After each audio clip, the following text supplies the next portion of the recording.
Hello friends, vacation பர்ச்சேஸ்க்காக below 2 அப்படின்ற ஒரு மாலுக்கு போயிருந்தோம். இதில் நிறைய வெரைட்டிஸும் டிஃப்ரெண்ட் சைஸஸ் அண்ட் டிஃப்ரெண்ட் கலர்ஸும் நிறைய கலெக்ஷன்ஸ் இருந்தது.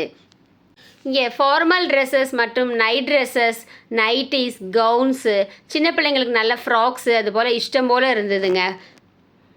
அதுபோல் ஸ்போர்ட்ஸ் ஷூஸ், கலர்ஃபுல் ஷூஸு, ரஃப்யூஸ்குள்ள ஸ்லிப்பர்ஸ், சின்ன குழந்தைங்களுக்கு அழகாக நடக்கிறதுக்கு உள்ளான மியூசிக் சப்பல்ஸு, இது போல் ஷூஸ் மெட்டீரியல்ஸ் எல்லாமே நல்லா இருந்துச்சு. கலர்ஃபுல்லாக இருந்ததுனால நாங்கள் எங்கள் வீட்டில் உள்ளவங்களுக்கு ஒரு 5-6 பேர் வாங்கிக்கிட்டோங்க. இது மட்டும் இல்லாது இன்னும் இங்கே நிறைய செக்ஷன்ஸ் உண்டு. என்ன செக்ஷன்னு கேட்டால் plastic items, decorative things, decorative night lamps and makeup items, wall pictures, different varieties of flowers, இது எல்லாமே உண்டுங்க. இங்கே வாங்கின ஜாமான்களுக்கு எல்லாமே கவுண்டரில் வந்து பில்லை போட்டு வீட்டுக்கு வந்துட்டோங்க. மற்ற செக்ஷனை பற்றிலாம் நெக்ஸ்ட் வீடியோவில் நம்ம பார்க்கலாம்.